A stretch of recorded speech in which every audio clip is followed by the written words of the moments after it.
인현왕후의 비극, 진짜 빌런은 따로 있었다. 이준모. 인현왕후 민씨 1667-1701는 조선 19대 국왕 숙종의 두 번째 왕비로 조선 역사상 유일하게 두 번 중전의 자리에 오른 여인이라는 독특한 타이틀을 가지고 있다.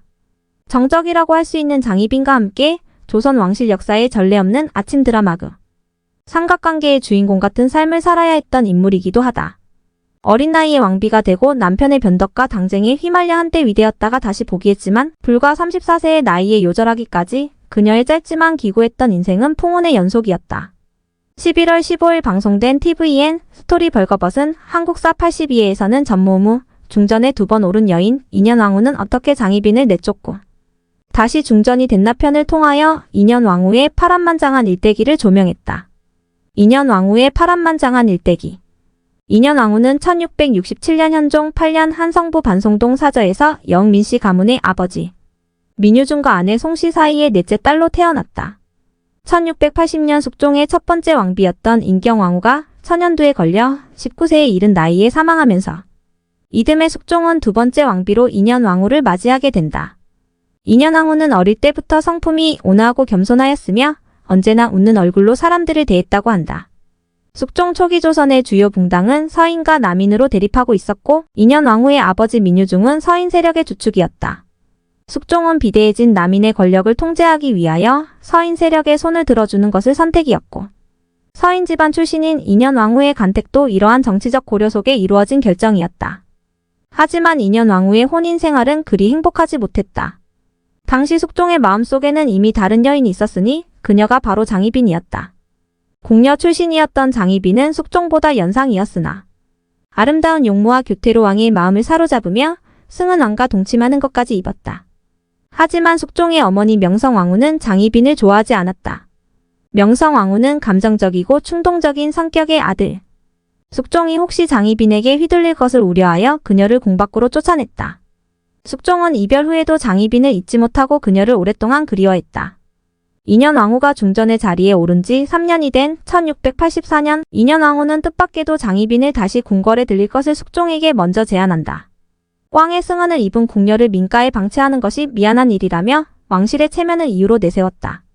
그해 1월 대비 명성왕후가 사망하면서 왕실에는 장희빈을 반대할 만한 인물도 더 이상 없는 상태였다. 학자들은 이미 장희빈을 그리워하는 숙종의 마음을 눈치채고 있었던 인현왕후가 차라리 숙종의 편을 들어주면 부부관계가 나아지지 않을까 기대했을 가능성이 있다고 분석한다. 인현왕후의 배려로 장희빈은 4년 만에 다시 궁궐에 돌아오는 데 성공했다. 하지만 인현왕후의 호의는 오히려 독이 되어 돌아왔다. 사랑에 푹 빠진 숙종은 오직 장희빈의 처소만을 찾았고 인현왕후에게는 더욱 무관심해졌다. 더구나 장희빈은 남인 세력을 등에 업고 있었기에 인현왕후의 가문인 서인 세력과는 정적 관계였다. 남인 세력에게는 장희빈에 대한 숙종의 총애가 일종의 기회로 여겨졌을 것이다. 시간이 지나며 인현왕후와 장희빈의 관계는 점점 악화된다. 장희빈은 인현왕후의 면전에서 매일 자신의 처소만 찾는 숙종 때문에 힘들다고 투정을 부리는가 하면 인현왕후의 부름을 대놓고 무시하는 등 방자한 태도를 보이기 시작한다. 이에 인현왕후는 내명부의 수장으로서 장희빈에게 회초리를 때리는 벌을 내리며 기강을 잡기도 했다. 하지만 숙종의 총애를 등에 업은 장희빈의 아나무인은 여전히 그칠 줄을 몰랐다. 인현왕후는 장희빈을 견제하기 위하여 숙종에 권하여 새로운 후궁인 영빈 김씨를 들이게 한다. 당시 숙종은 아직 후사가 없었고 남인 세력을 등에 업은 장희빈, 서인 세력의 지지를 받던 인현왕후와 영빈 중 누가 먼저 아들을 낳느냐에 따라 향후 정계의 판도가 뒤바뀔 수도 있는 민감한 사안이었다. 1688년 10월 27일 음력 그토록 고대하던 숙종의 첫 아들이 출생한다. 훗날의 조선 20대 국왕이 되는 경종 이윤이다. 왕자의 생모는 장희빈이었다. 기쁨에 겨웠던 숙종은 당시 소희였던 장희빈을 후궁 중 가장 품계가 높은 정일품 빈에 봉하니 이는 곧 중전 인현왕후의 다음가는 높은 서열이었다. 여기에 그치지 않고 숙종은 아들이 태어난 지 불과 3개월 만에 그를 원자에 책봉하는 파격적인 결정을 내린다. 이는 숙종이 장희빈의 아들을 자신의 공식 후계자로 선언한 것이다. 조선 왕실의 예법상 원자는 오직 정비인 중전이 낳은 적장자만 가능했고 인현왕후는 아직 후사는 없었지만 나이가 고작 21세에 불과했다. 조정은 일제히 충격에 휩싸였고 집권 세력인 서인들은 숙종의 결정에 일제 반대했다. 이에 숙종은 1689년 기사항국을 일으켜 전격적으로 서인 세력을 축출하고 남인들을 등용하는 정권 교체를 단행했다. 당시 서인 세력의 거두이자 원로 대신인 송시열은 숙종의 결정에 상소를 올려 반대하다가 삭탈관직되었고 제주도도 유배 보냈다가 결국 사사당했다. 이로써 지지 세력마저 잃어버린 인현왕후는 더욱 사면초가에 몰리게 됐다. 그해 4월 23일 설상가상으로 생일을 맞이했던 인현왕후에게 치명타가 되는 탄일문안 사건이 벌어진다. 당시는 대왕대비이자 숙종의 할머니인 장렬왕후인조의 계비의 국상기간이라. 숙종은 어명을 내려서 인현왕후의 생일과 관계된 일체의 행사나 문안을 금지하게 했다. 그런데 인현왕후는 이를 어기고 친정에서 보내온 음식을 받았다. 숙종은 이를 알고 불같이 화를 냈다고 한다. 인현왕후는 자신의 생일날 남편의 치졸하고 매몰찬 행동에 서러운 눈물만 흘려야 했다. 인현왕후의 행동은 공식적으로는 어명을 어긴 것이었지만 사실 전후 사정을 보자면 가볍게 넘어갈 수도 있는 사안이었다. 애초에 숙종이 인현왕후의 탄일문안을 금지시킨 것 자체가 무리한 결정이었고 이미 폐출을 염두에 둔 상황에서 꼬투리 잡기에 불과했다는 게 사가들의 해석이다.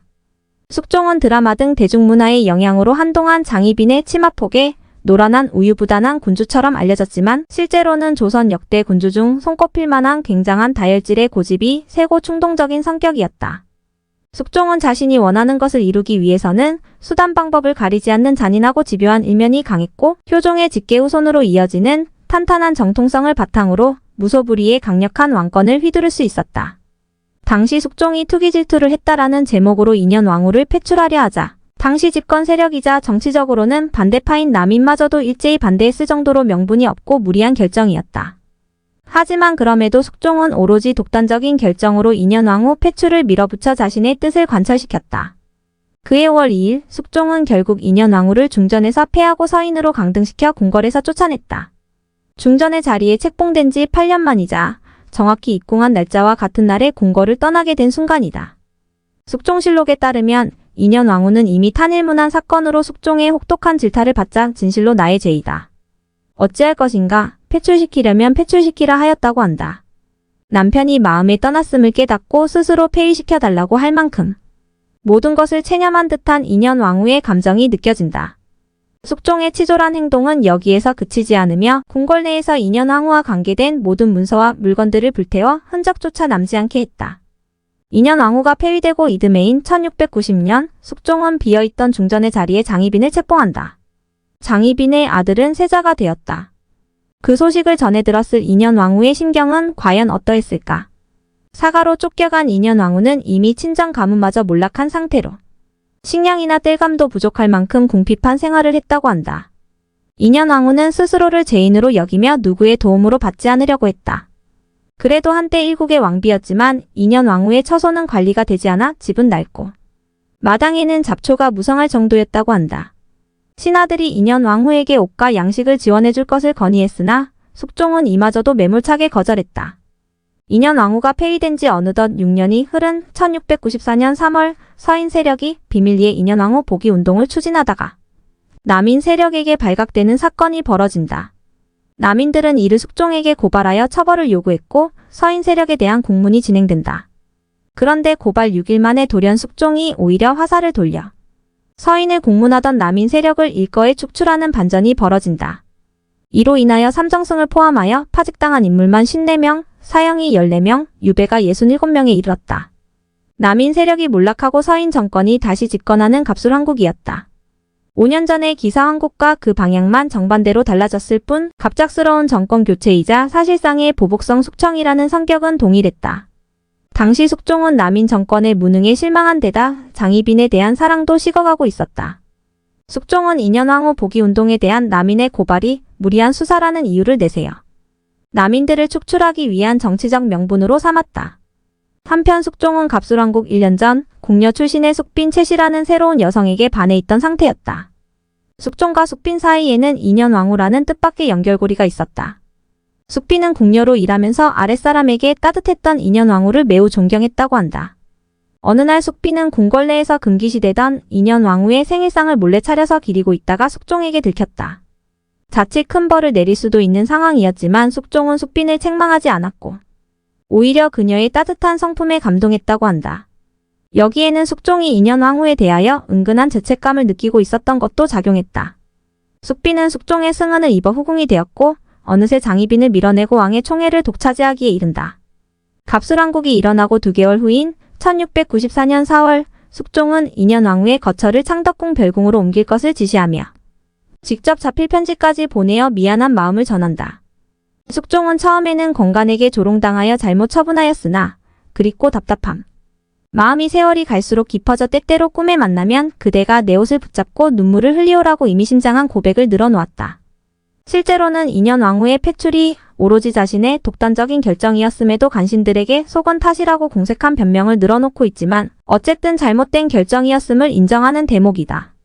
이는 숙종은 남인에서 서인으로 정치 세력을 교체하면서 다시 장희빈을 내치고 인현왕후를 복위시키려는 정치적 후속 조치의 일환이기도 했다. 인현왕후는 숙종의 편지에 답장하며 2차례나 정중하지만 단호한 거절의 의사를 밝혔다. 인현왕후로서는 변덕스러운 숙종의 성정을 누구보다 잘 알고 있었던 만큼 바뀐 태도에도 곧바로 그 진심을 온전히 신뢰하기는 어려웠을 것이다. 하지만 숙종은 포기하지 않고 3번째로 편지를 보내 간곡하게 진심을 전했고 인현왕후도 더 이상은 거절하지 못했다. 1694년 4월 12일 인현왕후는 숙종이 보내준 가마를 타고 궁에서 쫓겨난 지 6년 만에 사가를 떠나 다시 궁궐로 돌아온다. 숙종은 친히 마중을 나가 인현왕후를 반갑게 맞이했다. 2달 후인 6월에는 숙종이 인현왕후를 다시 중전으로 책봉한다. 폐위된 장희빈은 다시 후궁으로 강등되었다. 숙종은 제외한 이후 이전과는 달리 인현왕후를 아끼고 지극정성으로 보살폈다고 한다. 시기와 질투가 많은 장희빈에 시달렸던 숙종은 성품이 온화하고 후덕했던 인현왕후의 진면목을 뒤늦게야 깨달았던 것. 하지만 궁으로 돌아온 인현왕후의 삶은 여전히 평안하지 못했다.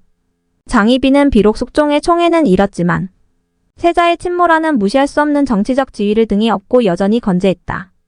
장희빈은 자신의 측근 궁녀들을 수시로 중궁전으로 보내 인현왕후의 동태를 항시 염탐하고 무리한 행동을 서슴지 않았다. 이는 한편으로 중전으로 복위 되었어도 인현왕후의 궁궐 내 입지가 그리 탄탄하지 못했다는 증거이기도 하다. 이미 궁궐 내에서의 암투에 질려있던 데다 사가에서 몸과 마음이 피폐해져 있던 인현왕후의 건강은 더욱 악화되었다. 정작 인현왕후는 이런 사실을 숙종에게 알리지 않았고 숙종은 인현왕후가 장희빈에 시달리고 있다는 사실을 전혀 모르고 있었다. 야사에 따르면 병세가 악화된 인현왕후는 병문안을 온 숙종에게 마지막 유언으로 자신이 죽으면 영빈 김씨를 중전으로 맞이해달라고 부탁했다고 한다. 자신이 죽고 나서 포악한 장희빈이 다시 중전의 자리에 오를 것을 우려했던 것이다. 1701년 8월 14일 인현왕후가 병을 앓은 지 약 1년 만에 세상을 떠난다. 그녀의 나이는 불과 34세였다. 한의학 논문에 따르면 인현왕후의 사인은 오늘날로 치면 답답함과 우울증으로 진딘된다. 궁궐에 돌아온 이후에도 그녀의 삶이 그리 행복하지 못했다는 증거다. 사실 인현왕후의 삶을 가장 불행하게 만든 진짜 원흉은 장희빈이 아니라 바로 남편 숙종이었다. 일국의 왕비였음에도 숙종이 주도한 정쟁에 이리저리 휘말려 온갖 순환만 겪어야 했던 한 여인의 안타까운 최후였다. 인현왕후 사후 장희빈의 운명도 나락으로 치닫는다. 장희빈은 궁궐 내에 신당까지 차려 인현왕후를 저주한 사실이 드러나 숙종의 분노를 샀다. 숙종은 한때 사랑했던 장희빈에게 자진을 명령한다. 장희빈이 악녀였다는 역사적 사실은 의심의 여지가 없지만 한편으로는 인현왕후의 비극에 대한 모든 책임을 장희빈의 탓으로 전가한 것이기도 했다. 또한 숙종은 장희빈과 인현왕후의 사건을 거울 삼아 향후 자신의 후대 임금들에게는 절대 후궁이 중전의 자리에 오를 수 없게 하라는 지침을 내렸다. 그것은 어쩌면 숙종 자신의 잘못으로 불행한 삶을 살아야 했던 인현왕후에 대한 뒤늦은 죄책감의 표현은 아니었을까.